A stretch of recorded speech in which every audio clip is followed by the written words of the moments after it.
ने जो clauses accept किए हुए हैं वो क्यों किए गए हैं, उसका कोई भी कारण नहीं दिया गया, नंबर एक। और नंबर दो, जो स्टेक होल्डर्स दरअसल होने चाहिए उसमें से 97% स्टेक होल्डर इस बिल का विरोध कर रहे थे, लेकिन उनकी भूमिका इस रिपोर्ट में नहीं झलक रही है और किसी और लोगों को गवाह बन के वहां पर बुलाया गया और उनकी भावना इस रिपोर्ट में ली गई है। यह एक आरोप विपक्ष की तरफ से लगाया गया, उस पर आपकी भूमिका क्या है?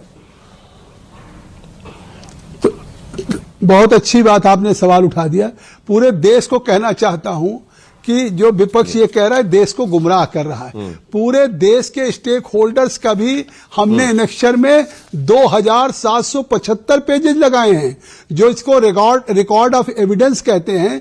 जो देश के स्टेक होल्डर्स के द्वारा हमको बातें कही, अपनी एविडेंस दिया है, वो हमारा जो एक पार्लियामेंट्री डेमोक्रेसी में एक रिपोर्ट होता है, नोट ऑफ डिसेंट होता है, स्टेक होल्डर्स के सभी के रिकॉर्ड ऑफ एविडेंस होते हैं। जो मैंने ले किया, आज दोनों मैंने ले किया, आपने देखा होगा जो 24 नंबर पे था वो हमने ले किया अपनी रिपोर्ट को। 25 नंबर पे आप पढ़िए अगर एजेंडा में, तो हमने दोबारा ले किया है कि जो रिकॉर्ड्स ऑफ एविडेंस, मतलब I with the permission of speaker I want to lay, I wish to ले, और उसको हमने ले किया। वो 2775 पेजेज के हैं। अरे साहब, इस बात के लिए तो पूरे विपक्ष को तारीफ करनी चाहिए कि जगदंबिका पाल ने 6 महीने में 2775 पेज की, जो देश के तमाम स्टेक होल्डर्स हैं, स्टेट गवर्नमेंट्स की या और इस्लामिक स्कॉलर, मतलब सर आप ये कह रहे हैं कि कोई भी गैर जरूरी लोगों की राय इस रिपोर्ट के लिए नहीं ली गई है?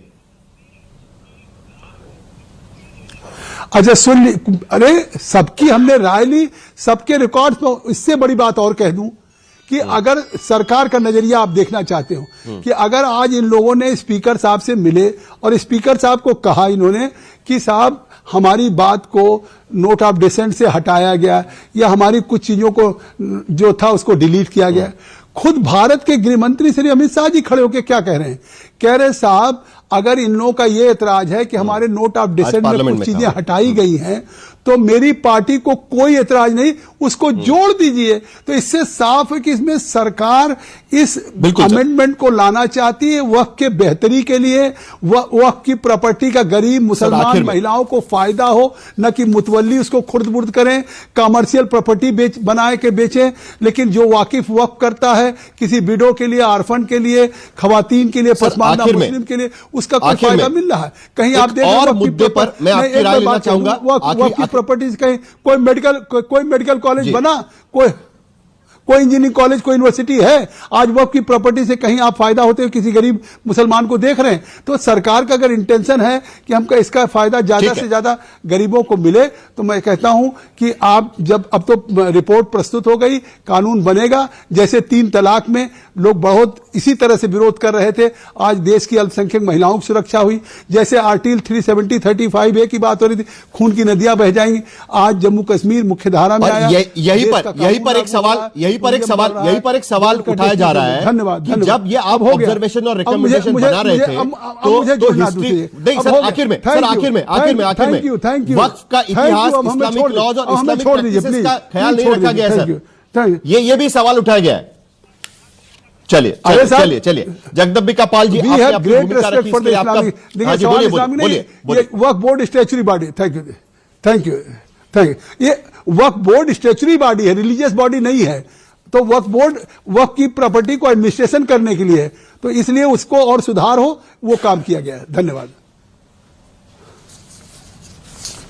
चलिए, बहुत बहुत शुक्रिया। जगदंबिका पाल यहां पर कह रहे हैं कि वक्फ बोर्ड का फायदा आम जनता के लिए हो, इसके लिए यह कानून में संशोधन किया जा रहा है और उसका स्वागत किया जाना चाहिए। वारिस पठान जी, आपने जगदंबिका पाल की बात सुनी, उनका कहना है कि सारी चीजों का ख्याल रखा गया है, आम लोगों को इसका फायदा हो। वक्फ प्रॉपर्टी में कहां पर कभी कोई अस्पताल बना है, वो सवाल उठा रहे हैं, कभी कोई वहां पर स्कूल बना है, ये वो सवाल उठा रहे हैं। साहिल जोशी जी मेरी बात नहीं हुई। सुनिए जोशी भाई, दिया था। अरे यार चुप रहो। मेरे को मेरा नाम वारिस पठान है, जरा बोलने। नहीं, वारिस भाई एक मिनट। अखिलेश जी आपके पास मैं दोबारा आता हूं, वारिस पठान से दोबारा नहीं, जल्दी से एक रिएक्शन लेके आपके पास आता हूं। वारिस पठान जी जल्दी से आप रिएक्शन दीजिए, मुझे अखिलेश प्रताप सिंह जी के पास जाना है, जल्दी से। देखिए साहिल भाई, सबसे पहले तो हम ये जो वक्फ अमेंडमेंट बिल आया है इसका कंडेम करते हैं, इसको आउटराइट रिजेक्ट करते हैं, क्योंकि टोटल असंवैधानिक है। ये वायलेशन ऑफ आर्टिकल 14, 15, 29 का है, और किस घाई से ये बिल लाया गया आप सब जानते हो। और ये जो सरकार की नीयत है इसी में खोटे, हम तो पहले से बोल रहे थे, इनकी नीयत ये नहीं है कि वक्फ की जो प्रॉपर्टी है उसका फायदा हो जाए, इनकी नीयत ये है कि जो मुसलमानों के वक्फ की प्रॉपर्टी है उसको हजम कर लिया जाए, यूसरफ कर लिया जाए। इसीलिए तो जो इस बिल के अंदर अमेंडमेंट्स लाए हैं वो सरासर टोटल गलत है। अब आप देखिए ना, एक कलेक्टर को पावर दिया जाएगा कि वो डिक्लेयर करेगा, वो डिसाइड करेगा ये प्रॉपर्टी वक्फ की है या नहीं है, और मुसलमानों के वक्फ के अंदर आप नॉन मुस्लिम को कैसा डाल सकेंगे, बताइए मुझको। और इतना ही नहीं है, जो जेपीसी की कमेटी बैठी थी इसमें हमारे पार्टी के प्रेसिडेंट बैरिस्टर असदुद्दीन ओवैसी साहब भी थे। जो डिसेंट नोट्स आया था, अभी मैं सुन रहा था जगदम्बी पाल साहब को, वो डिसेंट नोट्स के अंदर कितनी जगह पर ब्लर कर दिया है, कितने पैराग्राफ गायब कर दिए गए। इसीलिए तो आज सब जो विपक्ष के नेता थे जाकर मिले स्पीकर साहब को, स्पीकर को बताया ये चीजें हो रही है, तो अब उन्होंने डायरेक्शन दिया कि ठीक है 70% जो आपकी चीजें वो लिखा जाएगा। ये सब झूठ बोल रहे हैं, एनेक्स 2 वगैरह की जितनी भी बात ये कर रहे हैं पूरे देश को गुमराह करने के लिए ये बात कर रहे हैं, कुछ नहीं कर रहे। तो वक्फ के अमेंडमेंट की वजह से इतना ये गड़बड़ हो जाएगा देश के अंदर, आप सोच नहीं सकते। अभी आपके पास रिसेंट एग्जाम्पल आपने देखा है साहिल भाई, तिरुमाला का मंदिर का आपके पास एग्जाम्पल आया, उसमें जब जो 18 नॉन हिंदूज थे उनको आपने निकाल दिया, और चंद्रबाबू नायडू जिन्होंने इस वक्फ अमेंडमेंट बिल का समर्थन किया वो उसके अंदर वो थे। अब आप सोचिए कि आप अपने इसमें नहीं रखेंगे, वो आपका इंटरनल लुकआउट है, उसमें मैं नहीं जाना चाहता, तो फिर आप वक्फ के अंदर जो मुसलमानों की, अखिलेश प्रताप सिंह जी के पास मुझे जाना है, लेकिन जो अभी अमेंडमेंट भेजे गए हैं ना, क्या संविधान का कहा गया है कि जो पहले जो आया था ना नॉन मुस्लिम इंक्लूजन का, वो बात हटा दी गई है। जहां तक मैंने पढ़ा है वो नए इसमें वो बात हटा दी गई है जहां पर दो नॉन मुस्लिम्स को शामिल किया जा रहा था। अखिलेश प्रताप सिंह जी, आप कुछ बात कह रहे थे, लेकिन जगदम्बिका पाल कह रहे हैं कि कलेक्टर कैसे डिसाइड करेगा कि ये वक्फ की प्रॉपर्टी है या नहीं है, साहिल लिखा हुआ है। देखिए साहिल भाई, वारिस पठान जी उस पर आएंगे हम लोग। निकाल दिया गया है, ऐसा सब क्यों किया, चलिए बताइए। देखिए 2 चीजें बहुत स्पष्ट हो गई कि जब विपक्ष ने दबाव बनाया और जेपीसी रिपोर्ट की कलई खुली तो एक एनेक्सर और बाद में टेबल किया गया, और वो भी ब्लर है और ब्लैक किया गया है लाइनों को।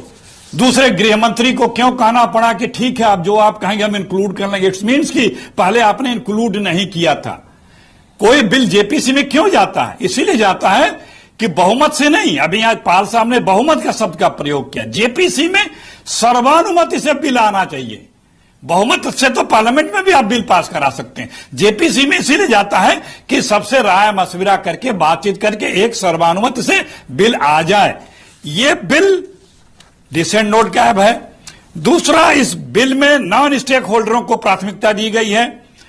तीसरा, जो हाईकोर्ट सुप्रीम कोर्ट की रूलिंग्स हैं वक्फ को लेकर के, उसको नजरअंदाज किया गया। सदस्यों ने कहा कि इन पे भी गौर करना चाहिए, क्या क्या रूलिंग आई है, कब कब जजमेंट आया, उन सारी चीजों के लिए से। और बड़ी लंबी चौड़ी एकदम से इसमें असंवैधानिक चीजों को रखा गया, जोड़ा गया, तरीके अपनाए गए हैं।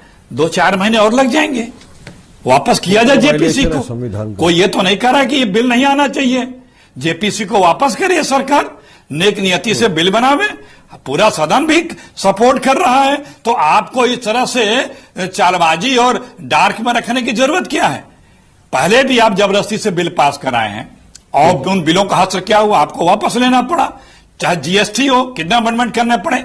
कहा गया कि तो मतलब विपक्ष अभी भी चाहता है कि एक बार फिर बिल जॉइंट पार्लियामेंट्री कमेटी के पास भेज दिया जाए, बजाय इसके कि वो पार्लियामेंट में पास किया जाए, क्योंकि अभी लोकसभा और राज्यसभा दोनों जगह पर यह बिल पेश किया गया है। जेपीसी की रिपोर्ट अब पेश हो चुकी है। मोहम्मद फैज खान मुस्लिम राष्ट्रीय मंच से हमारे साथ में है, आप किसकी तरफ नजर आ रहे हैं? आपको लगता है कि आम मुसलमान जो समाज है उसके लिए फायदेमंद बिल साबित होगा? जिस तरीके से वक्फ की प्रॉपर्टीज रखी गई है उसके हिसाब से आपको लगता है कि यह बिल आना जरूरी है, या यह दखलंदाजी होगी आपके अंदरूनी मामलों में? बिस्मिल्लाहिर्रहमानिर्रहीम। देखिए साहिल भाई, मैं स्क्रीन पे आपकी कुछ लोगों को देख रहा हूं जो इस पॉलिसी पर चल रहे हैं। सियासत पे जरूरी है रवादारी समझता है, वो रोजा तो नहीं रखता पर अफ्तारी समझता है। मुसलमानों का तुष्टीकरण, राजनीति का अपराधीकरण करने वाले लोग हैं, और उनका जवाब देने के लिए हमने एक पुस्तक लिखी है, Waqf bill 2024 respect to Islam and gift for Muslim. 150 page की एक किताब लिखी है ये बताने के लिए कि किस तरीके से वक्फ बिल 2024 मुसलमानों के लिए लाभदायक है।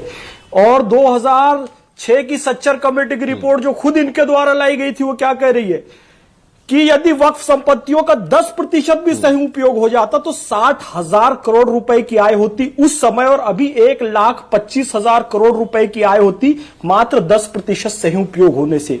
असल में वक्फ नहीं खिसक रहा है, वक्फ की संपत्तियां नहीं खिसक रही है, बल्कि इस पे जो कब्जा, अवैध कब्जाधारी है ना, जो इसकी दलाली कर रहे थे, वो खिसक रहे हैं। बिल्कुल मेधा कुलकर्णी जी ने सही बात कही। उन्होंने अभी कहा ना कि कुछ मुस्लिम भाई आए थे और बता रहे थे गरीबों तक अब तक लाभ नहीं पहुंचा। वो कोई और नहीं थे, वो हम ही लोग थे। मैं भी गया था, मोहम्मद फैज खान